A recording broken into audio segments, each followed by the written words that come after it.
Hey everyone, welcome to 5-Minute Bible Studies, where I discuss what you can learn and share from God's Word in 5 minutes or less.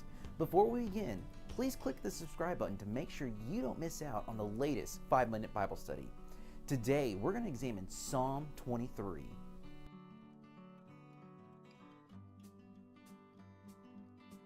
Psalm 23 is by far one of the most recognized texts in the entire Bible.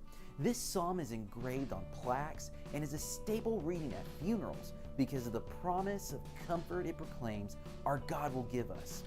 Truthfully, however, Psalms 23 is not about death, but life and the dynamic relationship we get to enjoy with God as we walk this earth. In verse 1, we learn that God is the shepherd, which makes us the sheep. This is important to remember because our daily struggle is to try to reverse the roles. Of course, whenever we do reverse the roles, we can guarantee a fallout in our relationship with God. When that happens, we experience a consequence that could have been completely avoided. Yet, what we do learn from our failure is that we are not good shepherds over our lives. God, on the other hand, is and always will be a much better shepherd than we'll ever be. Why? Because our God painstakingly takes care of us with love and affection compared with no other. Our God makes us lie down in green pastures and leads us by still waters, which nourishes our soul. He walks with us when we're in dark places and takes care of us when no one else will. All of this causes our cups to overflow. In other words, life with God will always give us a life more abundantly when we choose to follow Him. With that said, we make good, solid application from our lesson.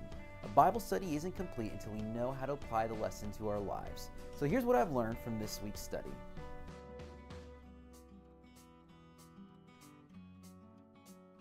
As I studied Psalm 23, I realized something I never have before. David talks more about walking with God in the light than he does with walking with God in the valley. One would think that with all of the heartaches David dealt with, he would have written more about life in the valley. But he doesn't. This tells me that life with God should be spent more in the light than in the dark. There's no reason to continue in darkness, and if we are, we're doing it wrong. In John 3:21, Jesus says, "But whoever does what is true comes to the light, so that it may be clearly seen that his works have been carried out by God." Living in the light means we participate in God's redemptive work. If we're not sure where God's redemptive work is taking place, start with a local church.